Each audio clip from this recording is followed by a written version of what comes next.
जिस चीज़ का मैं बेसब्री से इंतज़ार था वो क्षण आ गया है।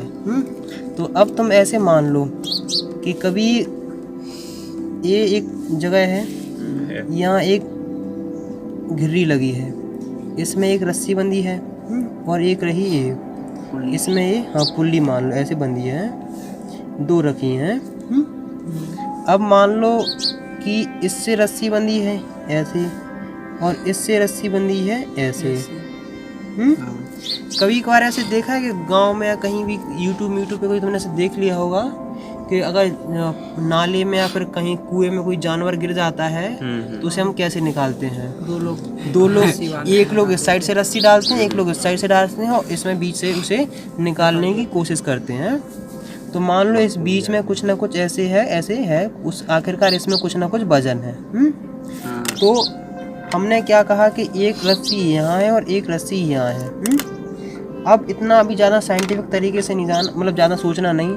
मान लो हम तुम्हें खींच रहे हैं, यहाँ हम खींच रहे हैं मान लो 10 न्यूटन से और यहाँ हम खींच रहे हैं 15 न्यूटन से। समझ रहे कि नहीं? यहाँ खींच रहे हैं और यहाँ खींच रहे हैं, आखिरकार ये चीज़ जाएगी कहाँ? थोड़ी ऐसी हो जाएगी, न्यूटन की तरफ ज़्यादा। देखो 15 न्यूटन की तरफ ज़्यादा, इसका मतलब ये है कि जिस साइड मैग्नीट्यूड ज़्यादा होगा आखिरकार टेंड होना उसकी तरफ जाएगी है। अगर मान लो ये 10 न्यूटन, इसको भी हम 10 न्यूटन कर देंगे तो देखना ये वाली जो बाल्टी है वो स्ट्रेट सीधी जाएगी। जैसे जैसे देखना तुम ये रस्से से खींचते जाओगे वैसे वैसे ऊपर ऊपर ऊपर ऊपर ऊपर आती जाएगी और बिल्कुल एग्जैक्ट बिल्कुल बीचों बीच से आएगी।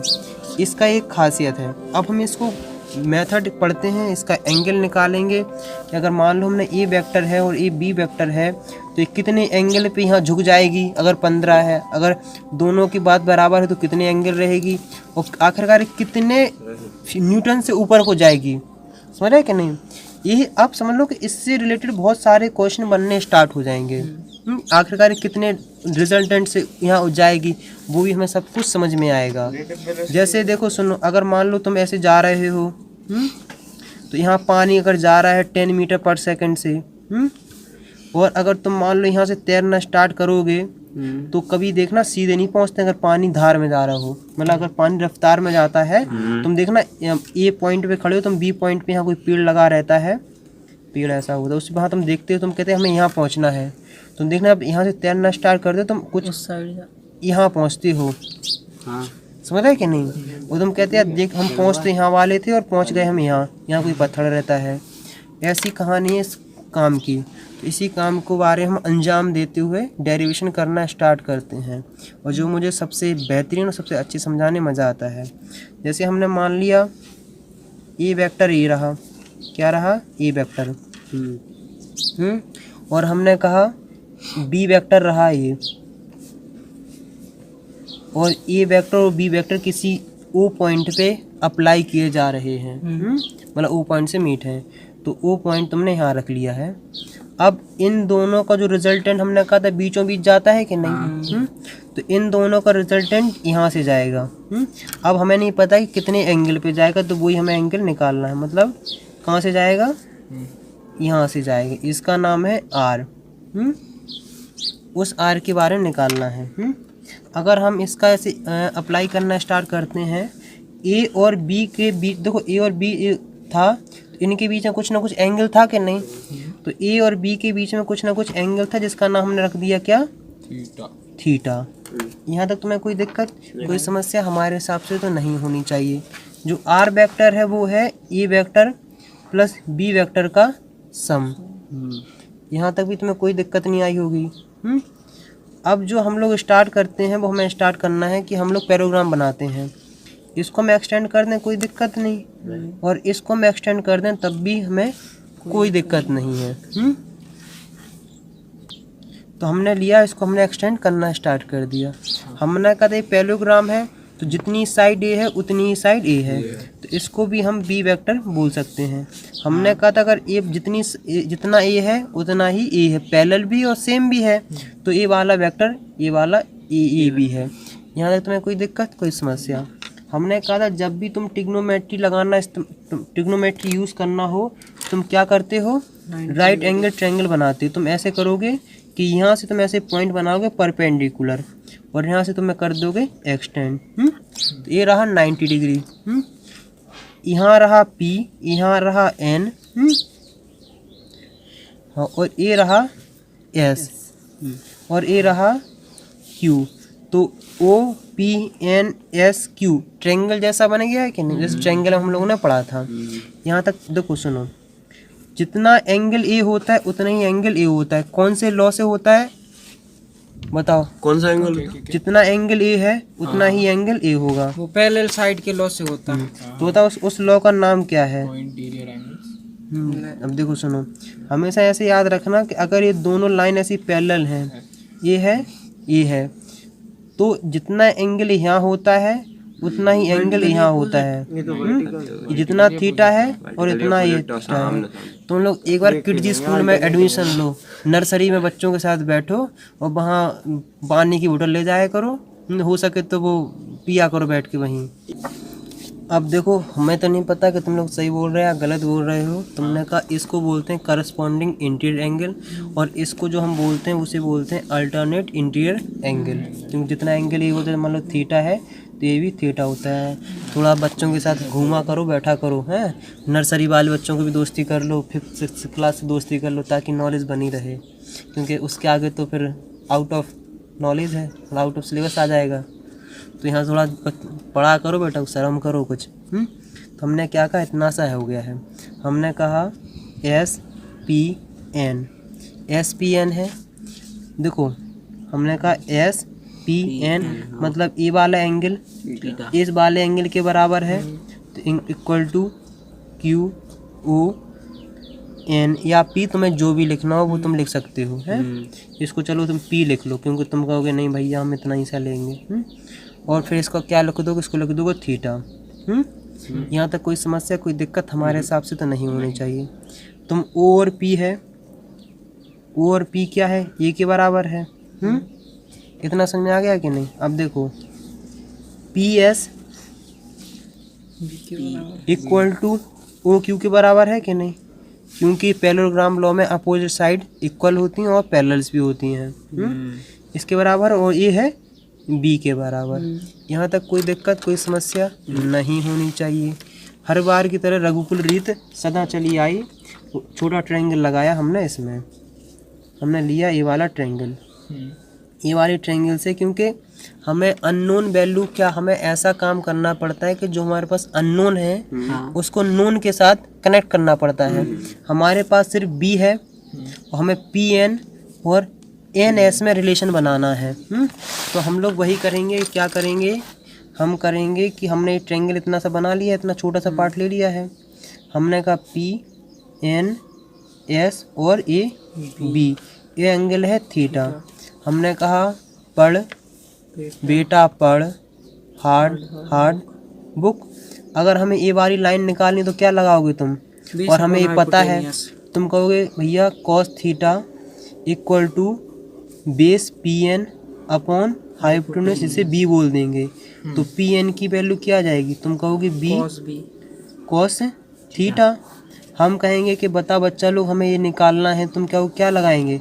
तुम कहोगे हम लगा देंगे sin थीटा। तुम कहोगे परपेंडिकुलर अपॉन हाइपोटेन्यूज P, तो SN अपॉन A है कि नहीं? तो sorry S upon B, SN upon B। तो अगर हम तुमसे कहेंगे बताओ बच्चा लोग SN की वैल्यू क्या आ गई है, तुम कहोगे B sin थीटा। इतना तुमने निकाल लिया है कि नहीं? हमारे हिसाब से यहाँ तक तुम्हें कोई दिक्कत नहीं आनी चाहिए। इतना तुमने राइट एंगल। अब देखो हम करेंगे पाइथागोरस थ्योरम यूज। देखो पाइथागोरस थ्योरम को बौद्धियान थ्योरम भी कहते हैं। पाइथागोरस थ्योरम बड़े बड़े लोग हैं ना, तो कहाँ लगाएंगे हम? बड़े वाले ट्रायंगल में। तो बड़ा वाला ट्रायंगल हमारे पास कौन सा है? हमारे पास ये रहा, ये रहा, ये रहा। यहाँ O है, यहाँ N है, यहाँ S है। और अभी हमने तुम बताया था कि यहाँ कितना था? यहाँ था P। तो अगर हम कहें इसका नाम R है, यहाँ से लेके यहाँ तक की वैल्यू A है। ये PN हमने निकाले, ये SN है। हमने कहा कि R square equal to ON का स्क्वायर प्लस SN का स्क्वायर। अब तुम सब जानते कि ON दो चीज़ों से मिला के बना है कि नहीं? OP OP प्लस PN, तुमने कहा OP प्लस PN का होल स्क्वायर, क्योंकि हमने सिर्फ ON को दो चीज़ों में डिवाइड किया, OP प्लस PN में, इसलिए इतना टेंशन नहीं लेनी है। फिर तुमने क्या कहा कि SN की वैल्यू अभी हमने निकाल के रखी, यानी कि B साइन थीटा। यहाँ तक तुम्हें कोई दिक्कत नहीं होनी चाहिए। तुम कहोगे चलो B साइन थीटा हमने वैल्यू पुट कर दी और स्क्वायर लगा दिया। अब तुम कहोगे भैया हमें एक चीज़ और पता है, तुम कहोगे हम कहेंगे क्या, तुम कहोगे OP की वैल्यू है वो हमारे पास कितनी है, A। OP की जो वैल्यू है वो हमारे पास A है। हमने कहा अच्छी बात। तुम कहोगे भैया एक चीज़ और पता, हम कहेंगे बोलो जल्दी। तुम कहोगे B cos थीटा की वैल्यू हमें पता है, PN की वैल्यू B cos थीटा है। तुम कहेंगे वो B cos थीटा भी तुम लगा दो और इसका कर दो क्या, स्क्वायर, ये B साइन थीटा का होल स्क्वायर, ये R स्क्वायर है। हम अब तुम कहोगे भैया हम कहेंगे क्या, तुम कहोगे इसके आगे क्या करें, तो हमने कहा था कि x प्लस वाई का होल स्क्वायर क्या होता है, जल्दी जल्दी बोलो, x square plus Y square plus 2xy। इतना सिंपल सी हमारे पास क्या थी, कहानी थी। तो अगर हम इसको लगाएंगे तो ये मान लो इसको हम x मानते हैं, इसको मानते हैं हम y, तो ये हो जाएगा a square plus b cos theta का स्क्वायर और प्लस 2ab cos थीटा, और इसको करेंगे तो ये हो जाएगा b साइन थीटा का स्क्वायर। इतना भी तुम्हें ज़्यादा टेंशन नहीं लेनी है, वो सिंपल सा होता जाएगा। हमने कहा था a square plus b square cos square theta plus 2ab cos theta plus b square sine square theta. अभी तुम्हें कुछ ना कुछ एक चीज़ कॉमन दिख रही होगी, वो दिख रही होगी b स्क्वायर यहाँ है और b स्क्वायर यहाँ है। तो हमने कहा जो कॉमन है, जो क्या है कॉमन है, उसको लाओ एक साइड। तुम कहोगे कि a square plus 2ab cos theta को तुम एक साइड लिख लो और b square cos square theta plus b square sine square theta तुम लिख लो एक साइड। ये दोबारा हम वैसे सेम टू सेम लिखेंगे क्योंकि इसमें कोई अपन कॉमन नहीं लेंगे, हैं, ए में कॉमन नहीं लेना, गलती गदों जैसी नहीं करना। हम लेंगे b स्क्वायर, अब तुम लोगे cos square theta plus sign square theta. अभी तुमने बचपन में शायद कोई क्लास में पढ़ी होगी जिसकी प्रॉपर्टी थी, क्या थी, उसकी प्रॉपर्टी थी कि sine square theta plus cos square theta equal to क्या होता है, 1 होता है। और ये प्रॉपर्टी तब होती है जब ये दोनों थीटा बराबर हो। समझे, थीटा बराबर हो। तो जो अभी तक हम लोग निकाल चुके हैं वो निकाल चुके हैं a square plus 2ab cos theta plus b square 1, क्योंकि 1 हमने क्यों लिख लिया, उसका होता है cos sign square theta plus cos square theta 1 के बराबर होता है। यहाँ तक तुमने लिख लिया होगा। तो तुमने कहा आर स्क्वायर इक्वल टू होता है a स्क्वायर, हम कहेंगे b square plus 2ab cos theta. अगर बेटा ये डेरिवेशन याद रहे ना रहे वो इम्पोर्टेंट नहीं है, लेकिन ये फॉर्मूला याद रहे ये इम्पोर्टेंट है। ये रहा तुम्हारे पास फॉर्मूला। अब इसका हम दोबारा विश्लेषण करते हैं। क्या करते हैं, आर है जो वो है रिजल्टेंट है, क्या है, रिजल्टेंट है। ये जो है ये है मैग्नीट्यूड ऑफ वेक्टर ए। और जो क्या बोलते हैं बी है वो है क्या है, मैग्नीट्यूड ऑफ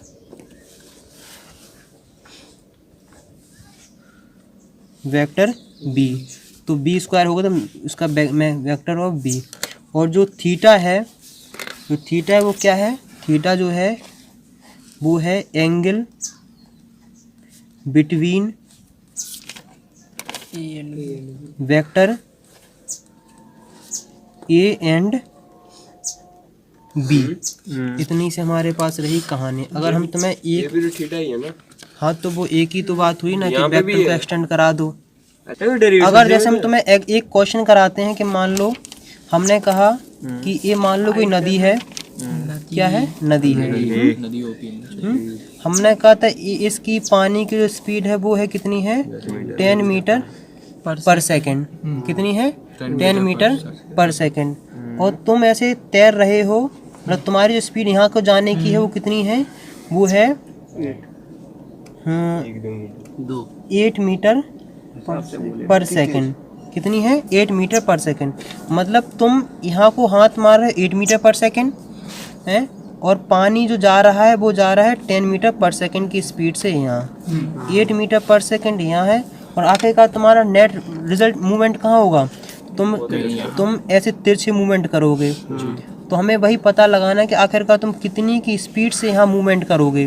तुम तो भले अपने हिसाब से 10 की लगा रहे हो, क्योंकि पानी भी कुछ ना कुछ लगा रहा है कि नहीं। तो हमें वही निकालना है। तो हम लोग ऐसे जा रहे थे, तो जैसे ही तुम ऐसे पानी छपाक मारोगे, क्योंकि पानी यहाँ तुम्हें कुछ करेगा, तो यहीं से एंगल चेंज होना स्टार्ट हो जाएगा। मतलब यहाँ भी कुछ, मतलब यहाँ बीटा एंगल हो जाएगा, मतलब ऐसे ही यहाँ से चेंज होना स्टार्ट हो जाएगा। यहाँ से 8 से तुम जा रहे हो, 10 से यहाँ जा रहे हो, तो आर रिजल्टेंट जो वेलोसिटी होगी तुम्हारी क्या होगी 8 square plus 10 square plus 2 into 8 into 10। अभी तो तुम और पानी में cos थीटा कितना है 90 डिग्री, क्योंकि तुम सीधे जा रहे हो और पानी यहाँ जा रहा है। तो cos 90 की वैल्यू कितनी होती है, हाँ बिल्कुल। चुल्लू भर पानी लो, उसमें तैरना सीखो एक बार। हाँ, इसकी रिजल्टेंट वैल्यू कितनी आएगी 0। तो किस चीज का होता है 64 प्लस 100, तो कितना आएगा तुम्हारा अंडर 164। मतलब जो तुम्हारी नेट वेलोसिटी होगी, जो तुम यहाँ से जा रहे होगे, वो कितनी होगी अंडर रूट 164 मीटर पर सेकंड। अब देखो, अगर तुम इसे सॉल्व करोगे तो वो आएगा 12.80, मतलब 80 मीटर पर सेकंड। इसका मतलब ये है कि तुम यहाँ को तुम बहोगे तो कितनी आएगी तुम्हारी 12.80 मीटर पर सेकंड। ये रहा तुम्हारा आंसर। अगर भैया मैं उधर जाता तो अब तुम्हारे दिमाग में एक विचार बहुत ज़्यादा कौतूहल कर रहा होगा, मतलब उछल कूद कर रहा होगा कि आखिरकार हम यहाँ से 90 पे गए थे, तो कितना एंगल हम यहाँ बैंड हो गए हैं, हो रहा है कि नहीं। या फिर हमें पूछना चाहेंगे तुम किनारे से कितने एंगल पे हम टिल्ट हैं। तो हमें ए एंगल भी हमें निकालना है। तो क्या निकालना, हमें इस एंगल को भी, हमें कितने हमें टिल्ट हुए उसकी वैल्यू भी हमें निकालनी है। तो जैसे सुनो, देखो हमने बताया था कि ए वेक्टर ए रहा और बी वेक्टर ए रहा। इन दोनों के एंगल की वैल्यू है थीटा, और हम कहेंगे इसकी जो निकालने की आखिरकार ये कितना हुआ, इसे वो कहते हैं हम क्या, बीटा। हम इस बीटा की वैल्यू की हमें निकालनी है। तो हम कहेंगे कि बस तुम्हें क्या निकालना है, तुम्हें सिंपल सा वो निकालना है ट्रिग्नोमेट्री। हमने कहा था कौन सा ट्रायंगल लगाओगे, तुम कहोगे बीट, ये बड़ा वाला ट्रायंगल, ये वाला यहाँ से देखो, ये ऐसा था, यहाँ था, ये रहा। हमने कहा था यहाँ क्या है, ओ है, यहाँ एन है, यहाँ एस है, ये रहा बीटा। अगर तुम्हें देखो ए आर है, यहाँ से लेके यहाँ तक ए है, फिर यहाँ से लेके पी एन है, यहाँ से एस एन है। हम इतना सा लगाएंगे, तुम कहोगे कि 10 बीटा इक्वल टू होता है, पढ़ बेटा पढ़, हार्ड बुक। हम 10 बीटा इसलिए लगाएंगे क्योंकि हमें ए पता है और ए पता है, रिजल्ट तो हम खुद निकाल रहे हैं। तो 10 बीटा हम लगाएंगे, कितना लगाएंगे, perpendicular S N upon O N. S N की वैल्यू हम तुम्हें पहले बता चुके हैं। एस एन की वैल्यू बोलो क्या है, 12.80 मीटर पर सेकंड, वो है बी साइन थीटा। और ओ एन क्या है, ओ एन है O P plus P N. तो B sine theta upon O P कितना है, ओ पी है ए वेक्टर और प्लस बी कॉस थीटा। तो 10 बीटा की वैल्यू इतनी आ गई है।